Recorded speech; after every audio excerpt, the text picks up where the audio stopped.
Chapter 47. "I've been thinking it over again, Elizabeth," said her uncle as they drove from the town, "and really, upon serious consideration, I am much more inclined than I was to judge as your eldest sister does of the matter. It appears to me so very unlikely that any young man should form such a design against a girl who was by no means unprotected or friendless, and who was actually staying in his colonel's family, that I am strongly inclined to hope the best. Could he expect that her friends would not step forward? Could he expect to be noticed again by the regiment after such an affront to Colonel Forster? His temptation is not adequate to the risk." "Do you really think so?" cried Elizabeth, brightening up for a moment. "Upon my word," said Mrs. Gardiner, "I begin to be of your uncle's opinion. It is really too great a violation of decency, honour, and interest for him to be guilty of it. I cannot think so very ill of Wickham. Can you yourself, Lizzie, so wholly give him up as to believe him capable of it?" "Not perhaps of neglecting his own interest, but of every other neglect I can believe him capable, if indeed it should be so. But I dare not hope it. Why should they not go to Scotland if that had been the case?" "In the first place," replied Mr. Gardiner, "there is no absolute proof that they are not gone to Scotland." "Oh, but their removing from the chaise into a hackney coach is such a presumption.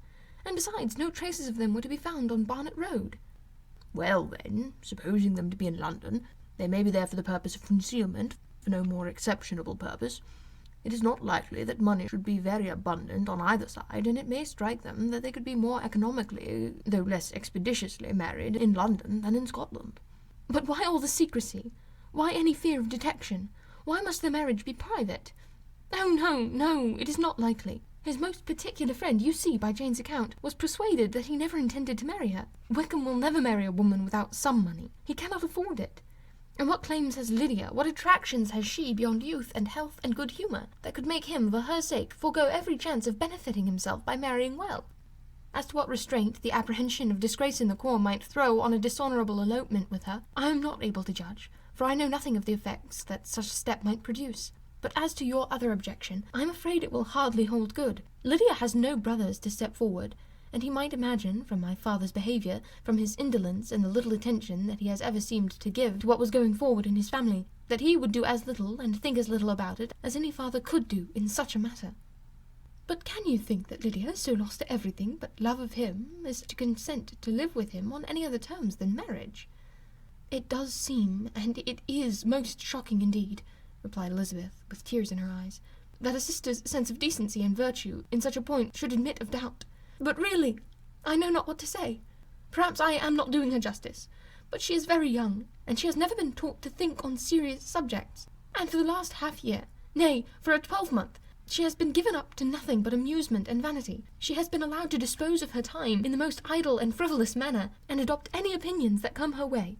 Since the Blankshire militia were first quartered at Meryton, nothing but love, flirtation, and officers have been in her head. She has been doing everything in her power by thinking and talking on the subject to give greater, what shall I call it, susceptibility to her feelings, which are naturally lively enough, and we all know that Wickham has every charm of person and address that can captivate a woman." "But you see that Jane," said her aunt, "does not think so ill of Wickham as to believe him capable of the attempt." "Of whom does Jane ever think ill? And who is there, whatever might be their former conduct, that she would believe capable of such an attempt, till it were proved against them? But Jane knows as well as I do what Wickham really is. We both know that he has been profligate in every sense of the word, that he has neither integrity nor honour, that he is as false and deceitful as he is insinuating." "And do you really know all this?" cried Mrs. Gardiner, whose curiosity as to the mode of her intelligence was all alive. "I do indeed," replied Elizabeth, colouring. "I told you the other day of his infamous behaviour to Mr. Darcy, and you yourself, when last at Longbourn, heard in what manner he spoke of the man who had behaved with such forbearance and liberality towards him. And there are other circumstances which I am not at liberty, which it is not worth while to relate. But his lies about the whole Pemberley family are endless. From what he has said of Miss Darcy, I was thoroughly prepared to see a proud, reserved, disagreeable girl. Yet he knew the contrary himself. He must know that she was as amiable and unpretending as we have found her." "But does Lydia know nothing of this? Can she be ignorant of what you and Jane seem so well to understand?" "Oh, yes, that is worst of all. Till I was in Kent and saw so much of both Mr. Darcy and his relation Colonel Fitzwilliam, I was ignorant of the truth myself. And when I returned home, the Blankshire was to leave Meryton in a week or fortnight's time, As that was the case, neither Jane, to whom I related the whole, nor I thought it necessary to make our knowledge public. For of what use could it apparently be to anyone that the good opinion which all the neighbourhood had of him should be overthrown? And even when it was settled that Lydia should go with Mrs. Forster, the necessity of opening her eyes to his character never occurred to me. That she could be in any danger from the deception never entered my head. That such a consequence as this should ensue, you may easily believe, was far enough from my thoughts. When they all removed to Brighton, therefore, you had no reason, I suppose, to believe them fond of each other? Not the slightest. I can remember no symptom of affection on either side, and had anything of the kind been perceptible, you must be aware that ours is not a family on which it could be thrown away. When first he entered the call, she was ready enough to admire him, but so we all were. Every girl in or near Meryton was out of her senses about him for the first 2 months, but he never distinguished her by any particular attention, and consequently after a moderate period of extravagant and wild admiration, her fancy for him gave way, and others of the regiment who treated her with more distinction again became her favourites. It may be easily believed that, however little of novelty could be added to their fears, hopes, and conjectures on this interesting subject by its repeated discussion, no other could detain them from it long during the whole of the journey. From Elizabeth's thoughts it was never absent. Fixed there by the keenest of all anguish, self-reproach, she could find no interval of ease or forgetfulness. They travelled as expeditiously as possible, and, sleeping one night on the road, reached Longbourn by dinner-time the next day. It was a comfort to Elizabeth to consider that Jane could not have been wearied by long expectations. The little gardeners, attracted by the sight of a chaise, were standing on the steps of the house as they entered the paddock, and when the carriage drove up to the door, the joyful surprise that lighted up their faces, and displayed itself over their whole bodies in a variety of capers and frisks, was the first pleasing earnest of their welcome. Elizabeth jumped out, and after giving each of them a hasty kiss, hurried into the vestibule, where Jane, who came running downstairs from her mother's apartment, immediately met her. Elizabeth, as she affectionately embraced her, whilst tears filled the eyes of both, lost not a moment in asking whether anything had been heard of the fugitives. "Not yet," replied Jane. "But now that my dear uncle has come, I hope everything will be well." "Is my father in town?" "Yes, he went on Tuesday, as I wrote you word." "And have you heard from him often?" "We have heard only once. He wrote me a few lines on Wednesday, to say that he had arrived in safety, and to give me his directions, which I particularly begged him to do. He merely added that he would not write again till he had something of importance to mention." "And my mother? How is she? How are you all?" "My mother is tolerably well, I trust, though her spirits are greatly shaken. She is upstairs, and will have great satisfaction in seeing you all. She does not yet leave her dressing-room. Mary and Kitty, thank heaven, are quite well." "But you? How are you?" cried Elizabeth. "You look pale. How much you must have gone through." Her sister, however, assured her of her being perfectly well, and their conversation, which had been passing while Mr. and Mrs. Gardiner were engaged with their children, was now put an end to by the approach of the whole party. Jane ran to her uncle and aunt, and welcomed and thanked them both, with alternate smiles and tears. When they were all in the drawing-room, the questions which Elizabeth had already asked were of course repeated by the others, and they soon found that Jane had no intelligence to give. The sanguine hope of good, however, which the benevolence of her heart suggested, had not yet deserted her. She still expected that it would all end well, and that every morning would bring some letter either from Lydia or her father to explain the proceedings and perhaps announce the marriage. Mrs. Bennet, to whose apartments they all repaired after a few minutes' conversation together, received them exactly as might be expected, with tears and lamentations of regret, invectives against the villainous conduct of Wickham, and complaints of her own sufferings and ill usage, blaming everybody but the person to whose ill-judging indulgence the errors of her daughter must be principally owing. "If I had been able," said she, "to carry my point of going to Brighton with all my family, this would not have happened. But poor dear Lydia had nobody to take care of her. Why did the Forsters ever let her go out of their sight? I'm sure there was some great neglect or other on their side, for she is not the kind of girl to do such a thing if she had been well looked after. I always thought they were very unfit to have charge of her, but I was overruled, as I always am. Poor dear child! And now here's Mr. Bennet gone away, and he will fight Wickham wherever he meets him, and then he will be killed, and what is to become of us all? The Collinses will turn us out before he is cold in his grave. And if you are not kind to us, brother, I do not know what we shall do."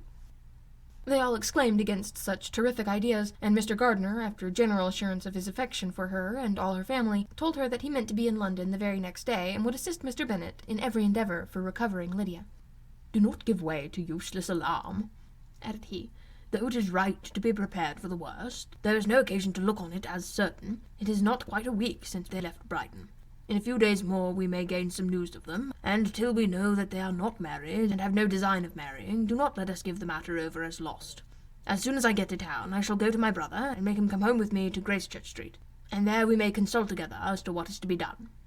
"Oh, my dear brother," replied Mrs. Bennet, "that is exactly what I could most wish for.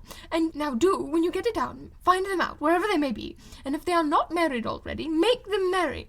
And as for wedding clothes, do not let them wait for that, but tell Lydia she shall have as much money as she chooses to buy them after they are married. And above all things, keep Mr. Bennet from fighting. Tell him what a dreadful state I am in, that I am frightened out of my wits, and have such tremblings and such flutterings all over me, such spasms in my side, and pains in my head, and such beatings at my heart, that I can get no rest by night or by day. And tell my dear Lydia not to give any directions about her clothes till she has seen me, for she does not know which are the best warehouses. Oh, brother, how kind you are! I know you will contrive it all." But Mr. Gardiner, though he assured her again of his earnest endeavours in the cause, could not avoid recommending moderation to her, as well in her hopes as her fears, and, after talking with her in this manner till dinner was on table, they left her to vent all her feelings to the housekeeper who attended in the absence of her daughters. Though her brother and sister were persuaded that there was no real occasion for such a seclusion from the family, they did not attempt to oppose it, for they knew that she had not prudence enough to hold her tongue before the servants while they waited at table, and judged it better that one only of the household, and the one they could most trust, should comprehend all her fears and solicitude on the subject. In the dining-room they were joined by Mary and Kitty, who had been too busily engaged in their separate apartments to make their appearance before. One came from her books, and the other from her toilette. The faces of both, however, were tolerably calm, and no change was visible in either, except that the loss of her favourite sister, or the anger which she had herself incurred in the business, had given something more of fretfulness than usual to the accents of Kitty. As for Mary, she was mistress enough of herself to whisper to Elizabeth, with a countenance of grave reflection, soon after they were seated at table, "This is a most unfortunate affair, and will probably be much talked of. But we must stem the tide of malice, and pour into the wounded bosoms of each other the balm of sisterly consolation." Then, perceiving in Elizabeth no inclination of replying, she added, "Unhappy as the event must be for Lydia, we may draw from it this useful lesson, that loss of virtue in a female is irretrievable, that one false step involves her in endless ruin, that her reputation is no less brittle than it is beautiful, and that she cannot be too much guarded in her behaviour towards the undeserving of the other sex." Elizabeth lifted her eyes in amazement, but was too much oppressed to make any reply. Mary, however, continued to console herself with such kind of moral extractions from the evil before them. In the afternoon the two elder Miss Bennets were able to be for half an hour by themselves, and Elizabeth instantly availed herself of the opportunity of making any inquiries, which Jane was equally eager to satisfy. After joining in general lamentations over the dreadful sequel of this event, which Elizabeth considered as all but certain, and Miss Bennet could not assert to be wholly impossible, the former continued the subject by saying, "But tell me all, and everything about it which I have not already heard. Give me farther particulars. What did Colonel Forster say? Had they no apprehension of anything before the elopement took place? They must have seen them together forever." "Colonel Forster did own that he often suspected some partiality, especially on Lydia's side, but nothing to give him any alarm. I am so grieved for him. His behaviour was attentive and kind to the utmost. He was coming to us in order to assure us of his concern, before he had any idea of their not being gone to Scotland. When that apprehension first got abroad, it hastened his journey." "And was Denny convinced that Wickham would not marry? Did he know of their intending to go off? Had Colonel Forster seen Denny himself?" "Yes, but when questioned by him, Denny denied knowing anything of their plan, and would not give his real opinion of it. He did not repeat his persuasions of their not marrying, and from that I am inclined to hope he might have been misunderstood before. Until Colonel Forster came himself, not one of you entertained a doubt, I suppose, of their being really married." "How is it possible that such an idea should enter our brains? I felt a little uneasy, a little fretful of my sister's happiness with him in marriage, because I know that his conduct has not always been quite right. My father and mother knew nothing of that. They only felt how imprudent a match it must be. Kitty then owned, with a very natural triumph on knowing more than the rest of us, that in Lydia's last letter she had prepared her for such a step. She had known, it seems, of their being in love with each other many weeks." "But not before they went to Brighton?" "No, I believe not." "And did Colonel Forster appear to think ill of Wickham himself? Does he know his real character?"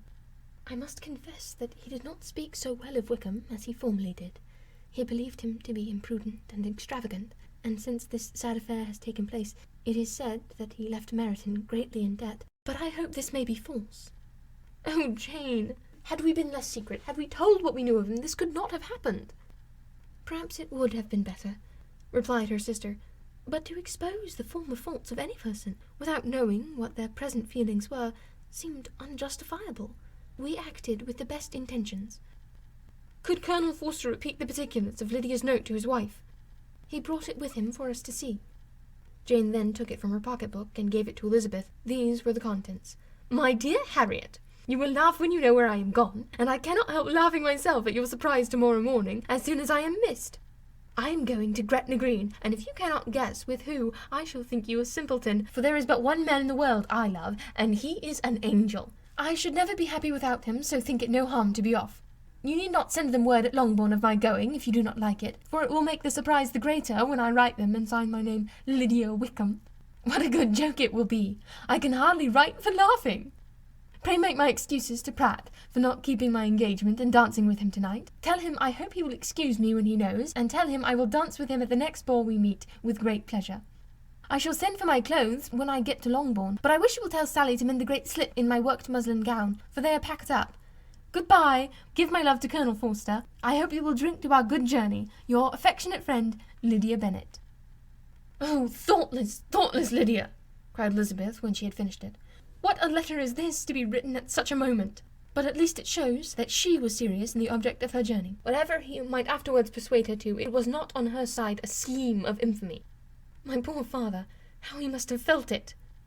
I never saw anyone so shocked. He could not speak a word for full 10 minutes. My mother was taken ill immediately, the whole house in such confusion." "Oh, Jane!" cried Elizabeth, "was there a servant belonging to it who did not know the whole story before the end of the day?" "I do not know. I hope there was, but to be guarded at such a time is very difficult. My mother was in hysterics, and though I endeavoured to give her every assistance in my power, I am afraid I did not do so much as I might have done. But the horror of what might possibly happen almost took from me my faculties." "Your attendance on her has been too much for you. You do not look well. Oh, that I had been with you! You have had every care and anxiety upon yourself alone." "Mary and Kitty have been very kind, and would have shared in every fatigue, I am sure, but I did not think it right for either of them. Kitty is slight and delicate, and Mary studies so much that her hours of repose should not be broken in on. My Aunt Phillips came to Longbourn on Tuesday after my father went away, and was so good as to stay till Thursday with me. She was of great use and comfort to us all, and Lady Lucas has been very kind. She walked here on Wednesday morning to condole with us, and offer her services, or any of her daughters, if they could be of use to us." "She had better have stayed at home," cried Elizabeth. "Perhaps she meant well, but under such a misfortune as this, one cannot see too little of one's neighbours. Assistance is impossible, condolence insufferable. Let them triumph over us at a distance and be satisfied." She then proceeded to inquire into the measures which their father had intended to pursue while in town for the recovery of his daughter. "He meant, I believe," replied Jane, "to go to Epsom, the place where they last changed horses, see the postilions, and try if anything could be made out from them. His principal object must be to discover the number of the hackney coach which took them from Clapham. It had come with a fare from London, and as he thought the circumstances of a gentleman and ladies removing from one carriage to another might be remarked, he meant to make inquiries at Clapham. If he could anyhow discover at what house the coachman had before set down his fare, he determined to make inquiries there, and hoped it might not be impossible to find out the stand and number of the coach. I do not know of any other designs that he had formed, but he was in such a hurry to be gone, and his spirits so greatly discomposed, that I had difficulty in finding out even so much as this.